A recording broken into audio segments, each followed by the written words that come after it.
நாம் பெற்ற பிள்ளைங்களை நாம் தான் நம்பணும். நம்மளை மட்டும்தான் நம்ம குழந்தைய நம்பும். ஆமாவா இல்லையா? ஆமாம், நம்மளை மட்டும்தான் நம்ம பிள்ளைங்களும் நம்பும். நாம் எது சொன்னாலும் ஆமாம் அதுதான் சரி அப்படின்னு சொல்லும். நம்மளை தாண்டி இன்னொருத்தவங்களும் அந்த குழந்தைங்க நம்பும். அது யாருன்னா ஸ்கூலில் இருக்க டீச்சரை இல்லையா? இன்னைக்கு நிறைய பேரண்ட்ஸ் இருக்காங்க, அதாவது கல்யாணமாகி பல வருடங்கள் கழித்து பிறந்த குழந்தை, அப்படி அந்த மாதிரி நிறைய குடும்பங்கள் இருக்கு. கல்யாணமாகி தவம் இருந்து பல வருஷங்கள் கழிச்சு பிறந்த குழந்தைன்னு ஒன்று இருக்கு. சரிங்களா? அந்த குழந்தை மேல அளவில்லாத பாசத்தையும் அன்பையும் கொட்டி வளர்க்குறாங்க. நான் அதை தப்பே சொல்லலை, அது கரெக்டு தான். நீங்கள் அப்படி தான் செய்யணும். ஏன்னா அது உங்களுடைய கனவு. உங்களுடைய அன்பும் பாசமும் பல விதத்தில் அந்த குழந்தைக்கு சில பிரச்சனைகளாக போய் முடியுதுன்றதையும் நீங்கள் புரிஞ்சுக்கணும். என்னன்னு நான் சொல்கிறேன். நிறைய பேரண்ட்ஸ் என்ன தெரியுமா பண்ணுறாங்க, குழந்தைங்க நல்லா சாப்பிடணும், ஆரோக்கியமாக சாப்பிடணும் அப்படின்னு சொல்லிட்டு முதல்ல ஃபர்ஸ்ட் ஸ்டாண்டர்ட் செகண்ட் ஸ்டாண்டர்ட் படிக்கிற குழந்தைங்களே, அதாவது 7-8 வயசு குழந்தைங்களுக்கு இவ்வளோ பெரிய லஞ்ச் பாக்ஸில் சாப்பாடு நிறைய அழுத்தி அழுத்தி அழுத்தி வச்சு கொடுத்துட்றாங்க. எதுக்கு? ஸ்கூலுக்கு கொடுக்குறாங்க. சரிங்களா?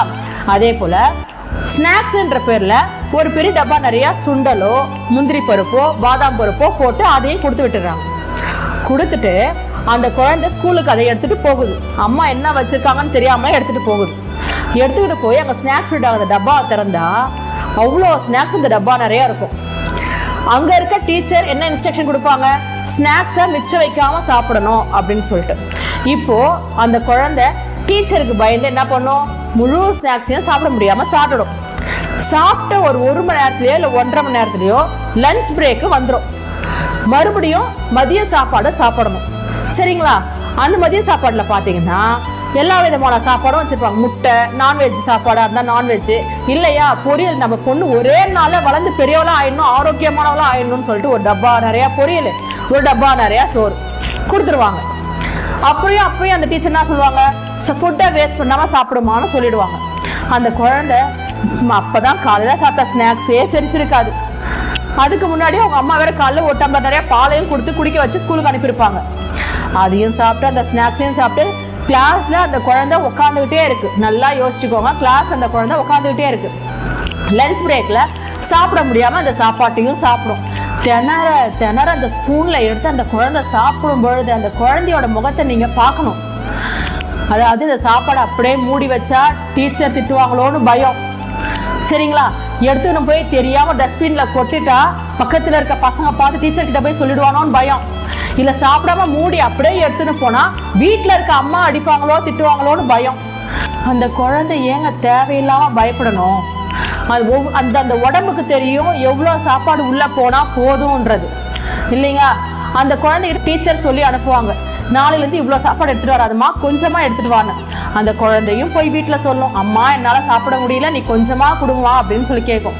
ஆனால் அவங்க அம்மா, உனக்கு தெரியாது, எனக்கு தான் தெரியும், இதை எடுத்துகிட்டு போ, நீ வீட்டில் தான் சாப்பிட மாட்டேன், ஸ்கூல்லையாவது போய் சாப்பிடு அப்படின்னு சொல்லி கொடுத்து அனுப்பிச்சிடறாங்க.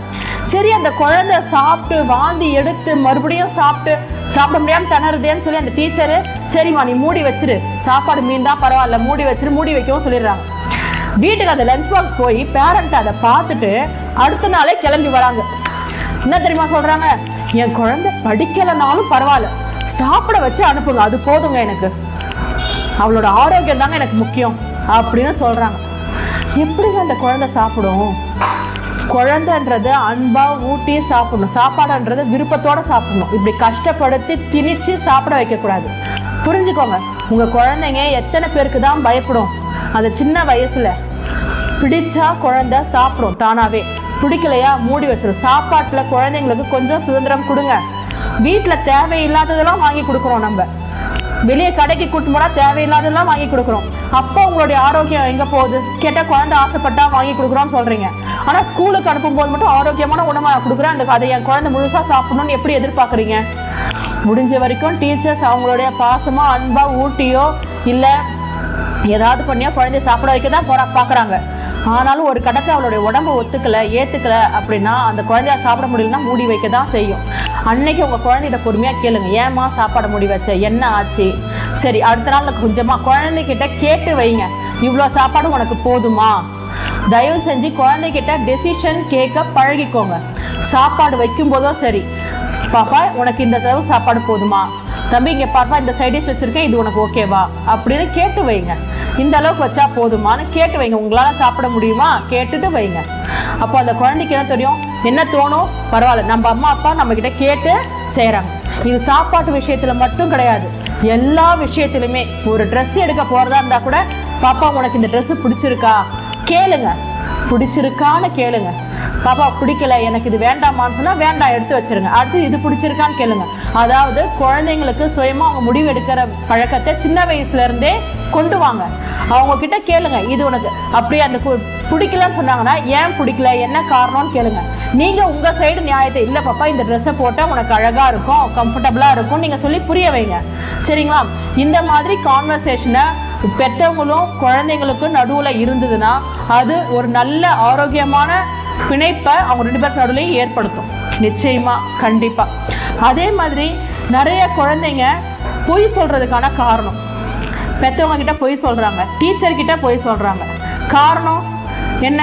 காலைல அந்த குழந்தை ஸ்கூலுக்கு லேட்டாக வருது. லேட்டாக வரும்போது ஏன் லேட்டுன்னு கேட்டால் அது சொல்கிற முதல் காரணம், எங்கள் அம்மா சமைக்கிறதுக்கு லேட் ஆகிடுச்சி, எங்கள் அப்பா கிளம்பி வர்றதுக்கு லேட் ஆகிடுச்சி அப்படின்னு சொல்லுது. அது உண்மையாக பொய்யான்னு தெரியாது.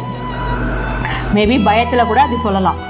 அதே போல் வீட்டில் வந்து இன்றைக்கி ஸ்கூலில் என்ன பாப்பா நடந்தது அப்படின்னு சொல்லி நீங்கள் கேட்டிங்கன்னா வீட்டில் உங்ககிட்ட சொல்கிற காரணம் உண்மையாக பொய்யான்னு தெரியாது. அப்போது அது உண்மைதான்னு தெரிஞ்சுக்கிறதுக்கு நம்ம என்ன பண்ணணும், பேசணும். குழந்தைங்கிட்ட மனசு விட்டால் பேசணும். அதாவது நீ தப்பே பண்ணாலும் பரவாயில்ல, என்கிட்ட வந்து தைரியமாக சொல்லு, நான் இருக்கேன், அதை சரி பண்ணுறதுக்கு நான் இருக்கேன், கவலைப்படாத, உனக்கு நான் இருக்கேன் அப்படின்ற நம்பிக்கையை நாம் கொடுத்துட்டோம் அப்படின்னா அந்த குழந்தை பொய் சொல்ல வேண்டிய அவசியமே எங்கேயுமே வராது.